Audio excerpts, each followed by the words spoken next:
Welcome. This is the afternoon session of the HCPO 2020, and it is, thank you to SSFM for their sponsorship of today's program. And I have the good fortune and pleasure of being the moderator and also one of the panelists for the State Agricultural District, where we started, where we are now, and where do we want to be in 2030.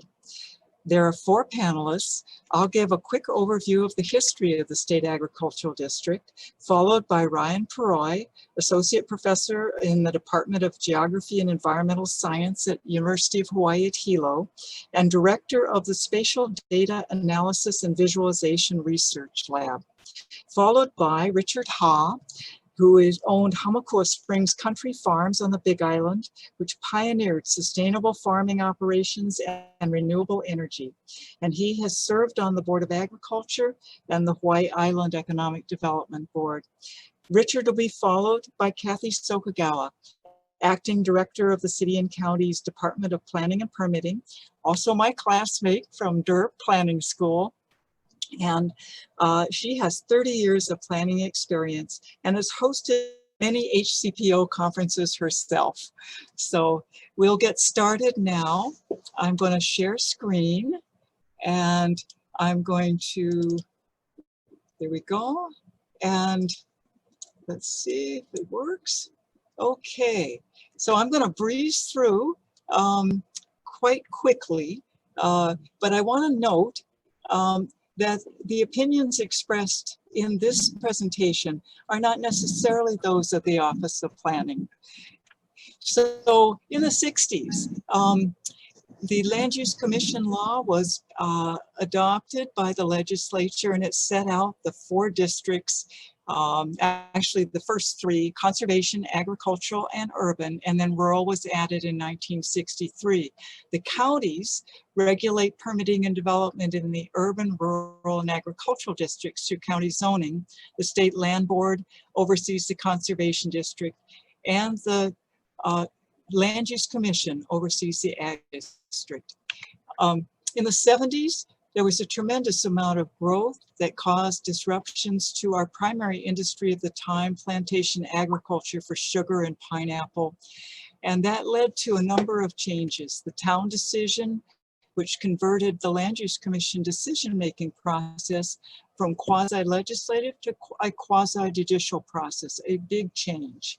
The State Planning Act was passed, and in 1978, the voters amended the state constitution to incorporate agriculture and protect agricultural lands, including the identification of important agricultural lands, which Kathy will address later. In the 70s, a number of protective planning measures were adopted. The Historic Preservation Program to preserve and develop Hawaii's historic properties and cultural heritage. And then Chapter 343, environmental impact statements, to ensure that environmental concerns were given consideration along with economic concerns. And that the growth of the state fueled the rise of environmental advocates who opposed urbanization of now vacant agricultural lands as plantations were forced to close. In the 80s, more growth, more planning, tourism grew, plantations closed down, and the legislature passed Chapter 225M, creating the Office of State Planning. In the 90s and 2000s, there were booms, bus, golf courses, and IAL. The Japanese property bubble brought a big influx of foreign investment in golf courses, which were then allowed in the State Agricultural District. When that bubble burst, many reclassified properties were encumbered with unaffordable conditions and were left as vacant land, but with urban valuations too expensive for farmers. In 2005, Chapter 205 was amended to remove golf courses as a permissible use. But a number of other permissible uses found their way into Chapter 205. In 2010 to 20, water rights and food fights. Climate change had reduced rainfall, and loss of plantation agriculture changed the water recharge dynamics in Hawaii's aquifers. There were legal battles over water rights for competing economic uses, and advocates for organic farming and anti-GMO and anti-pesticide activists saw conventional farming as a health threat. Food safety became a concern with added regulation, and farmers saw increased costs and time-consuming legal battles. And the battle for the Ag District continues. Chapter 205 has been amended to add a number of non-agricultural uses to the State Ag District. They now include public buildings, day camps, parks, utility lines, wireless broadband towers, solar farms, historic sites, plantation villages, agricultural tourism, wind energy, biofuel processing, geothermal wells, and hydroelectric dams. The GIS analysis, however, shows extensive development in the Ag District outside of urban growth areas. So I want to conclude with this thought: land use policy alone is not enough to ensure that agriculture's future in Hawaii. An ecosystem of supports for farmers is needed. And I leave you with these thoughts. The challenges for agriculture are huge. To make a small fortune in our agriculture, start with a large fortune. Hawaii's agriculture is wonderful, except for the cost of land, labor, water, capital, livestock feed, food safety rules, and transportation to markets.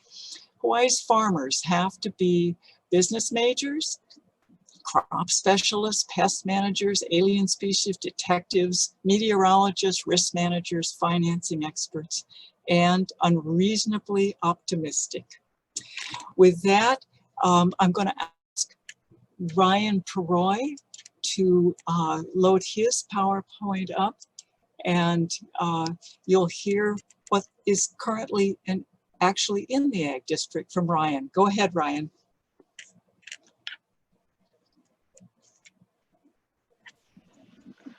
Okay, aloha everyone from Hilo, Hawaii. It's a beautiful, uncharacteristically sunny day here, and it's a really nice opportunity to speak with you all from my office and share a little bit about some of the work we've been doing updating the 2015 statewide agricultural land use baseline. So this is work that I've been doing with my assistant Esther Collier here at UH Hilo in my lab, the SDAV lab. So again, thank you for the opportunity, and we'll just go ahead and get going. I assume everybody can hear me okay. Funding for this project has been provided by the Hawaii Department of Agriculture, and I just want to make sure that that's clear, and happy they've come up with some funds. And this is as I said in the title, this is an update of a report and mapping effort that we did in 2015. And some of you may be familiar with that report and the associated maps and GIS layers. And that effort was really led by Jeff Melrose. And some of you may have known Jeff. Unfortunately, passed away a few years ago. But I just want to take a moment to acknowledge his contributions to this. He certainly knows a lot more about Hawaii agriculture and planning than I ever will, and really interesting guy to work with. So, but the project as such is to map commercial agriculture in Hawaii, anything greater than 3 acres, using satellite imagery. And so that is, it's not looking at TMK layers or how the land is zoned or anything. It's basically looking at the crop types that we can identify from a high resolution sub-meter satellite imagery. And so this is just an example of some of the imagery we'd look at and classify out. Prior to the 2015 effort, the last time a map of agricultural lands across Hawaii had been done was way back in 1980.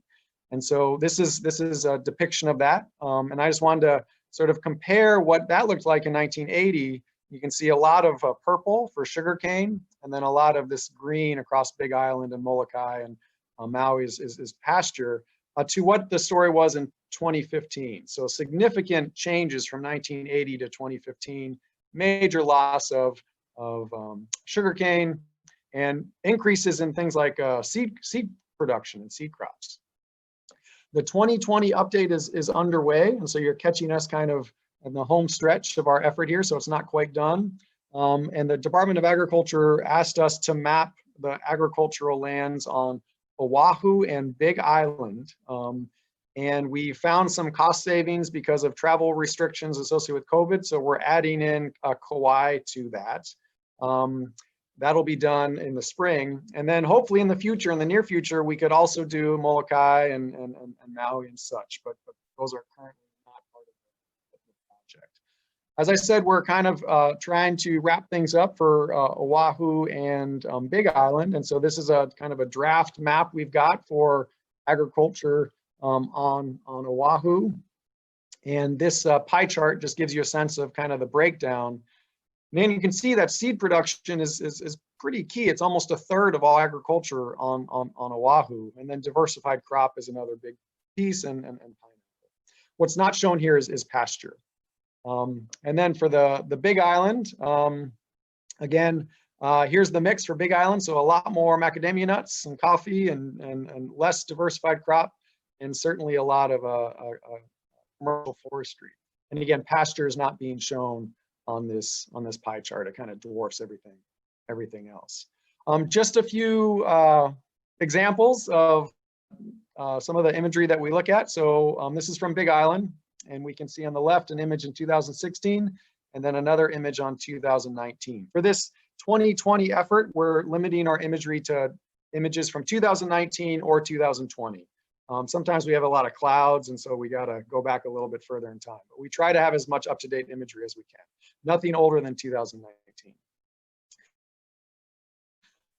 This is on the Big Island where there is significant change. So if you look on the left there, lots of beautiful green vegetation, and then on the right, looks like something has changed. And that was from the lower East Rift Zone volcanic eruption, which has unfortunately impacted a lot of our farmers and folks in the Puna district. This is an image that my team took during the lava eruption. And then this is an example from Oahu, and this is showing increase, right? So this is a place that there was no agriculture on the ground in 2016, and then by 2019, there's a lot of activity there. So we're taking all this imagery and we're building tables like what you see here. So we're comparing changes or the acreage in different types of crops, as you can see in this table, from 2015 to 2020. And so diversified crop, something that's having a big increase or a relatively large increase, some increase on Oahu, which is good. And then, in other cases, pastures dropping a little bit.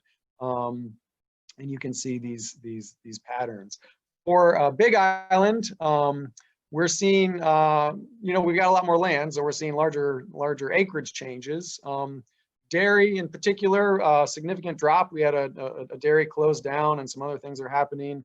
Losing some pasture. But this is the kind of thing that we're still working out, our draft results, but hope to have our final report for Department of Ag in December. And then this will be released out for public consumption after that. We've been soliciting feedback from the community to help us kind of, again, with the travel restrictions, haven't been able to do as much on the ground truthing as we like, but Hunter Haviland on Oahu has been helping out with some things, so appreciate his efforts. And that's the end of my talk. So very much, and look forward to hearing what the other panelists have to say. Okay, thank you, Dr. Peroy. That's very helpful to see what is actually on the ground. We're going to move to Kathy now, and because Richard Ha had to drop off. Kathy, can you go ahead and get started and share your screen? Oh, here's Richard. Ah, not gone. Kathy, wait, hold up. Richard, go ahead and just unmute your mic. There we go. Nope, it's still muted. You got to keep. There you go. Okay, it's all yours, Richard. Take it away. Okay, thank you.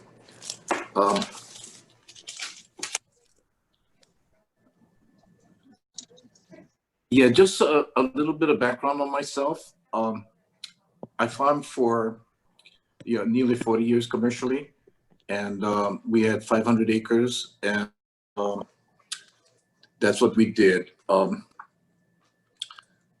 I was growing up, just for background, my pop used to tell me a lot of stories. When I was about 10 years old, it would be not no can.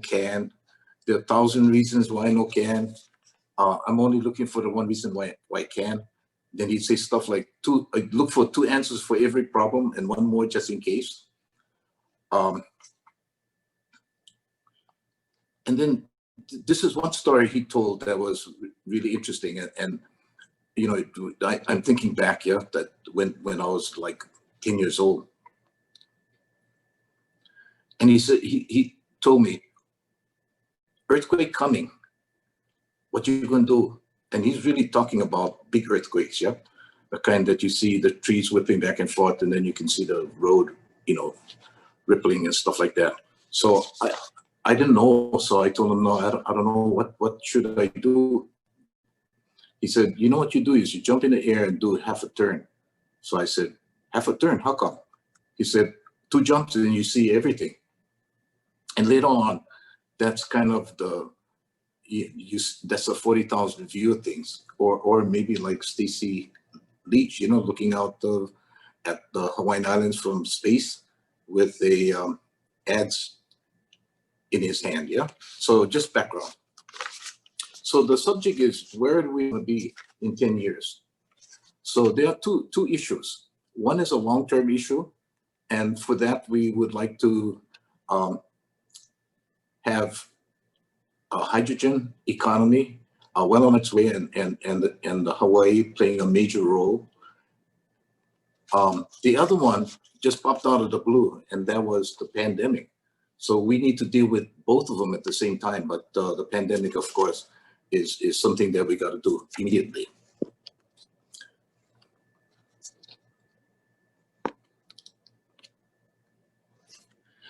By March of this year, it started to get spooky. We didn't really know what was going to be happening, other than people were very, very worried about what's going to happen to PPEs and hospitals and stuff like that. So,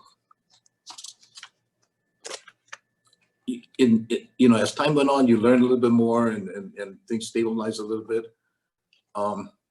In July, at the end of July, there was an article in the Atlantic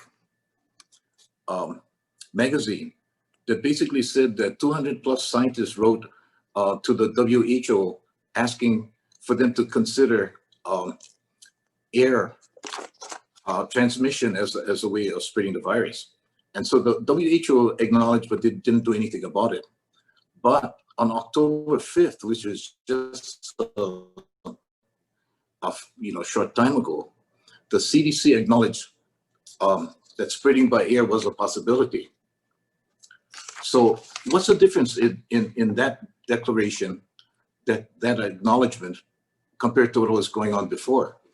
Going on before, air purifiers, portable air purifiers wasn't in the discussion, because pretty much they were talking about droplets dropping, within 6 feet. So that subject didn't come up. But now that the CDC made that announcement that it can be transmitted by air, and we all know that, for coming from Hawaii here, we all know from a while back that it was spreading by air. So the 2 important things in that declaration was that statement that it was spread by air, and the other one that's very, very, very important is that 45% of the folks transmitting are asymptomatic. They don't have any symptoms. So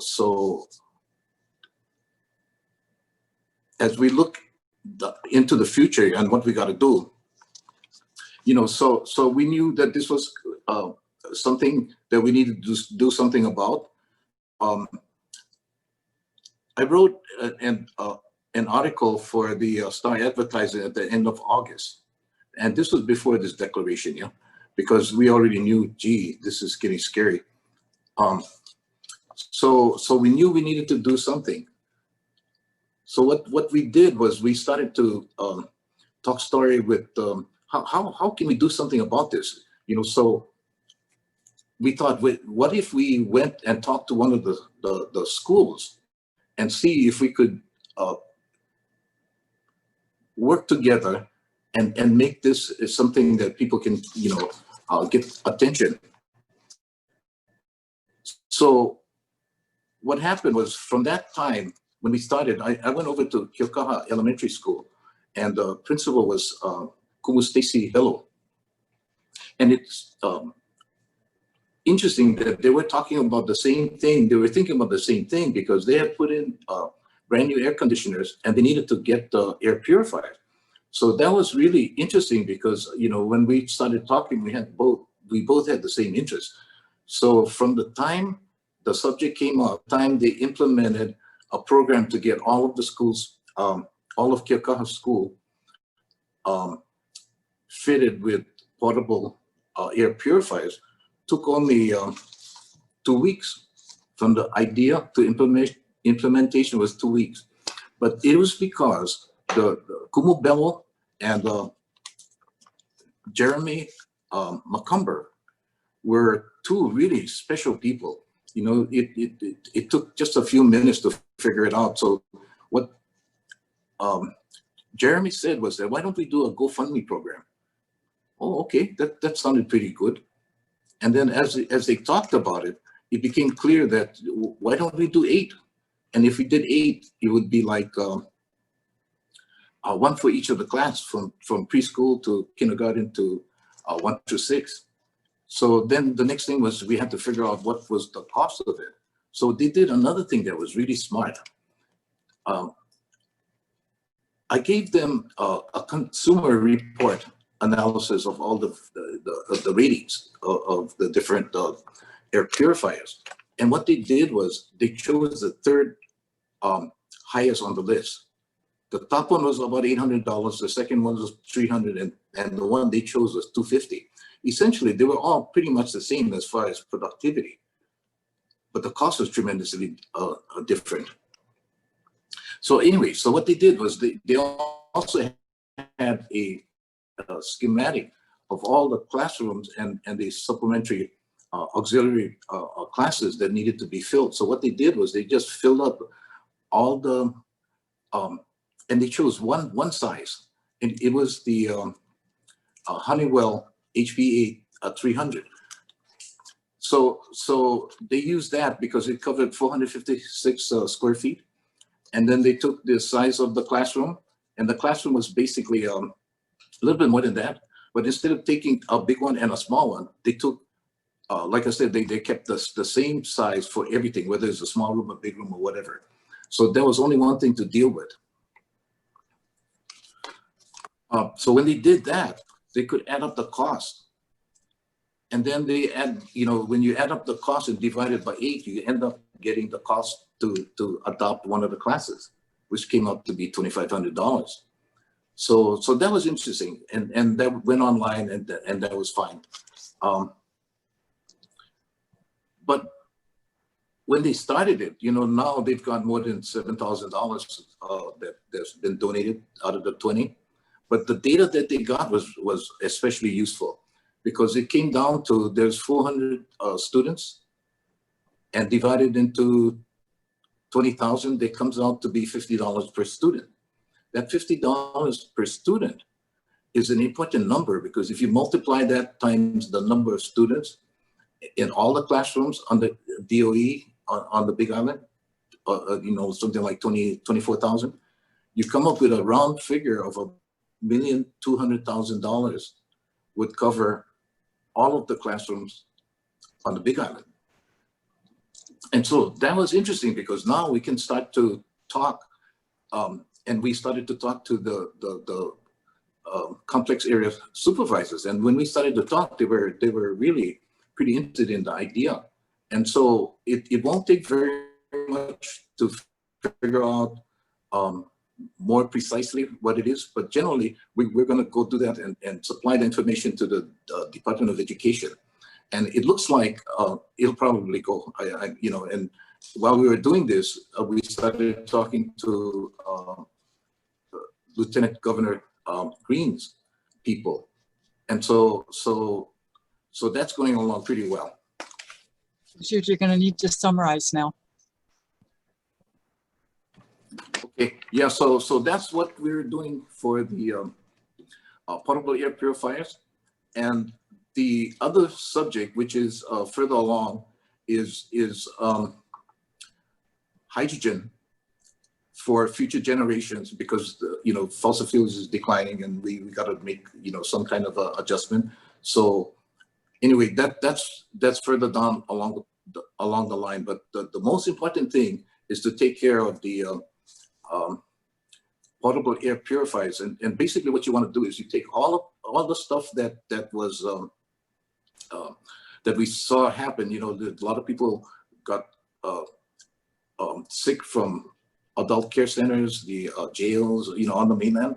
So if we just looked at that and converted those to air purifiers and helped the folks with the Hawaii Restaurant Association to put in purifiers, what will happen is we'll probably be able to lower the positivity rate and keep it stable. And that's the objective of the first 5 years. Yeah. So basically that's what I have to say.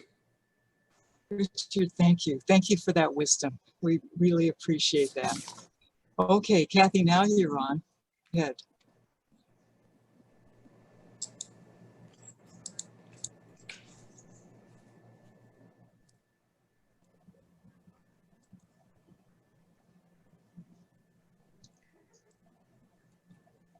Thank you. I'm not sure how I can start the slideshow.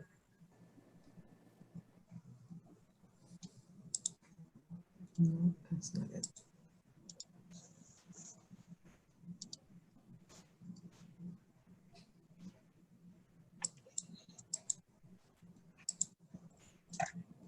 It's not giving me the slideshow format, so I'll just use this version since we're, you know, we're pressed for time. This doesn't click.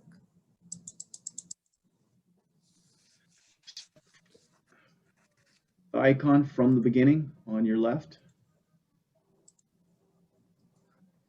No, down. No. Got it. No. Thank yeah, that you. one. So this is one county's perspective. It's Department of Planning and Permitting on Oahu. We are a department of a little less than 300 people, planners, engineers, inspectors. We take everything from petitions to the Land Use Commission. We represent the city there on boundary amendments as well as state special use permits. We do the county zoning, the county long range planning, the subdivision, the grading permits, all the way down to building permits and certificate of occupancy. I'm running really fast because I found out a lot more to say than I have time allotted. So bear with me on that. We're going to go whiz through state boundary amendments on Oahu, farm dwelling issue, ag subdivisions versus ag CPRs, and then important agricultural lands. This slide shows you the historical changes in the depth boundary changes at the Land Use Commission level. It starts with 1970 and goes on to the current times. And it talks about the number of acres that have been moved in and out of the districts. You'll notice we have only 3 lines. There is no rural district on Oahu. But you can see is the last 20 years, the red line for conservation district, the green line for agriculture, and the urban district, which is represented by this blue line. The acreage hasn't changed a whole lot, contrary to people's perceptions, which is probably embedded in more in the 1970s. So we continue to grapple with what is a farm dwelling and when is it a gentleman's estate. The new version or variety or sub question on that is whether bed and breakfast homes should be permitted under farm dwelling use. Can the farmer and his wife go on a long trip or short trip to Vegas and rent out his farm dwelling as a short-term rental? To what extent do we balance out the principal use on the land, which we want to be agriculture, with these so-called accessory or supportive uses, such as PV farms, ecotourism, zip lines, and the like. Ag subdivision and CPRs is a special issue for us in recent years. There's been an uptick 2 years ago in CPRs, or condominium property regime requests. And we helped participate in a report with Office of Planning about this issue about subdivision versus CPRs. The department's position on CPRs is that they're not as good for development purposes as county subdivision review process. The subdivision review process at the county level assures a certain level of off-site infrastructure is available for legal defined lots. That doesn't happen under the CPR process. They don't even come to us for any kind of review. In fact, that's a requirement or a privilege or an option under the state law that ag CPRs do not need to come in for county subdivision. And I'll talk about a couple projects in the next slide. Maybe because we've been a little more aggressive in our comments on ag CPR requests or not, but there's been a downtick in the number that we receive for comment at last year. And the only reason why they send it to us is because the state law says we need to tell them that this CPR document does not preclude agriculture, and that's all we can say. But we've been taking that opening and been asking for 3 pages worth of comments for every one of those things. This year, we've been seeing a little more interest in ag clusters. Not really many have actually applied for them, but we've gotten inquiries. But the emerging trend is not really CPRs or ag clusters. It's the way to backdoor these kinds of processes to get different kinds of real estate transactions in the ag district. There's something called co-ops. And there are other things where companies create shares in a project that not necessarily gives them the right to any particular piece of land, at least that we can see. But again, these are backdoor ideas, not to be confused with the front door farming option that Horton Schuler has been doing in Makakilo, where they're creating mini micro farming lots on the property of their residential properties. So here is a case in point, and Mary Alice touched on it about golf courses and the boom. So this is Royal Kunia above Waipahu. That spidery looking thing in the middle, this is the zoning map. In the middle was supposed to be a golf course, one of those many that was being proposed. And it got zoning, it's now zone preservation, but guess what? Golf courses are no longer popular, and so it's laid stagnant, just like Mary Alice said, as a vacant piece of property and exchanged hands a few times till it ended up as being a CPR, ag CPR, even though it's zone preservation. They created about 10 lots, and now it's floundering because the people who bought into it weren't realizing that there's only going to be a 1-inch water pipeline for the entire 150 acres. And they don't have fully dedicated roads. They're not allowed roads because they're not even recognized lots. There's just one giant golf course property. And so that's been an issue for us for a few years. On the right is I believe it's a condo or a co-op on the North Shore. Again, it didn't come to us for processing, but it looks awfully like a subdivision, but lacks all of the infrastructure that would be required for a subdivision. So I'm gonna spend a little bit of time on IAL. We'll have to whiz through this. In 1978, the state constitution mandated that we identify our important agricultural lands. It took us a few years, but finally in 2005, 2008, legislation was passed to say exactly how do you designate important agricultural lands. In 2011, we began our own mapping for Oahu. The state law provides a definition of what is important agricultural land. It had goals for important agricultural land. And it provided 3 ways to designate important agricultural land. And let me just say that in my own short-term processing, this IL process is basically to replace the ALISH system of mapping.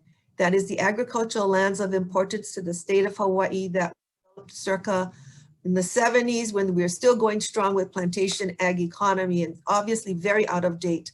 So this is just a mapping exercise to say where those important agricultural lands and hopefully supersede the ALISH maps. So there was a county process that was outlined in the state law. There was a landlord or landowner volunteered processing avenue, and then the state was to identify its own land as IAL. So the county, of course, just did this first version. This is our process. It was done in really fast from 2011 to 2019, which is kind of fast in planning terms. The interesting is that we formed a TAC committee, a technical advisory committee made up of different kinds of farmers, research people, different agencies. We included, for those of you who think this is important, we included pasture lands, livestock grazing as important agricultural lands. We had a GIS-based process, and like Professor Paroy said, when we had to, we used satellite imagery to identify existing uses. The state law provided 8 criteria. Our TAC, a technical advisory committee, offered a 9th one, but in the end, it was decided that the top 3 criteria for mapping our final IAL maps would be 3 criteria, 3 of the 8. The use is already there. Agriculture is introduced on the site. The quality of the soil and other environmental conditions are right for growing crops, and there's sufficient water. There were a lot of community comments that were part of our community process, but in the end, the council, with some adjustments, adopted our proposed map in the summer of last.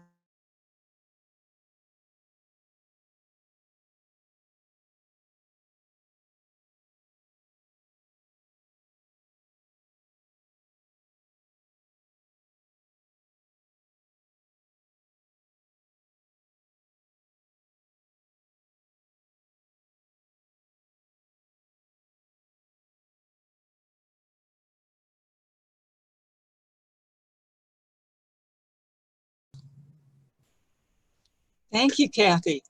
And thank you for that note of help after my more gloomy prognostications.